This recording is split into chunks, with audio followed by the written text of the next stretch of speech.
What's up, everybody? And today we are going to be looking at Mezmeratu from Jacob Jazz, a platforming hell adventure with some roguelike elements put into it.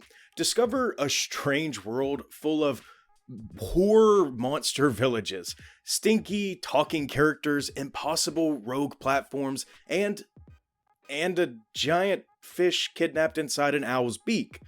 Trust me, this is not even the weirdest part of this game. First thing I want to touch on is Jacob's mind. Are you okay, man? Do you need somebody to talk to? I would say this is something you would have in a fever dream, but it's really like an acid trip gone bad.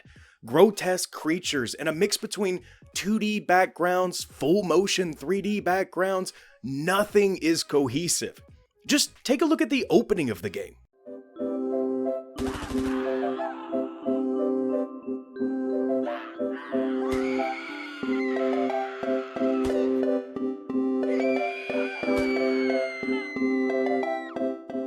I was confused right off the bat. This game really reminds me of Ghosts and Goblins, if anyone remembers playing that nightmare.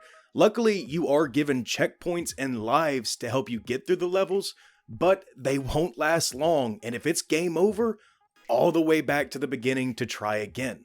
Then, the music. Oh, the music is great. If you can drown out the screams of what sound like women and children from your brain.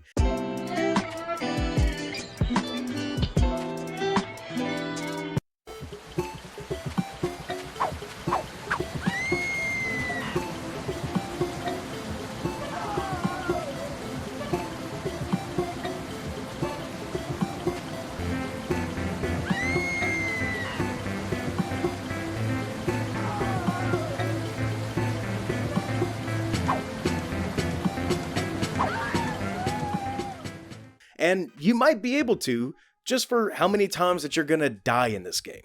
Mezmeratu's mechanics are top class. You always want tight controls when it comes to a platformer, and you'll enjoy jumping and killing enemies throughout this game. I have died many times in this game, and couldn't blame anything else but my own mistakes. The double jump, wall jump, and mid-air controls are responsive. Combat, it's a little finicky. I've tried to swing the sword one direction and it swung the other, and if you're playing on a controller, I find the down butt slam is very easily triggered from the thumbstick.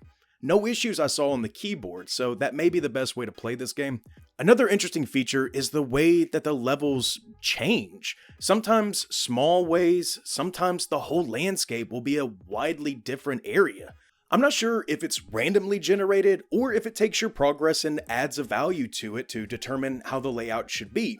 If it does do it this way, it takes inspiration from Demon's Souls. If you don't know how Demon's Souls did it, they had this funny number system, and the more that you died, the harder the game became, and the less you died, it became easier. Seems strange, but that's what they did. And I wonder if Jacob has done the same thing, because it seems whenever I make a long stretch without dying, the level seems less complex or difficult.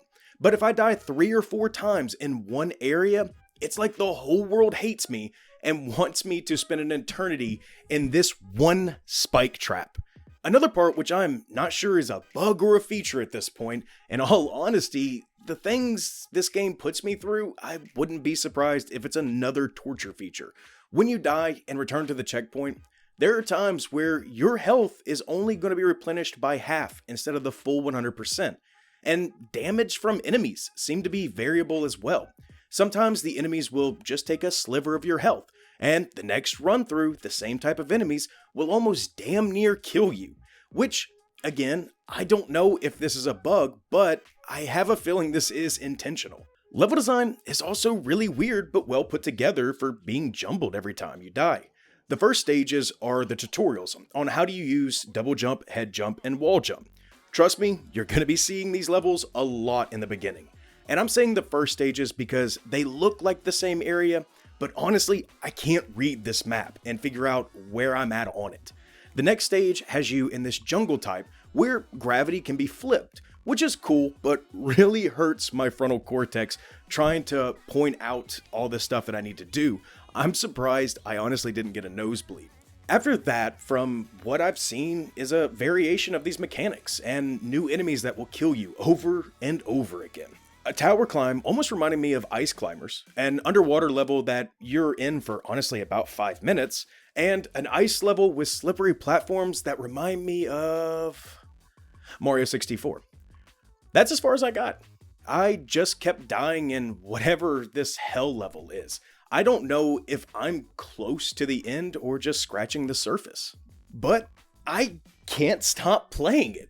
Due to its oddity and fun platforming, I walk away from it and 15 to 20 minutes later, like a crackhead needing another fix, I'm back at it, just trying to get further.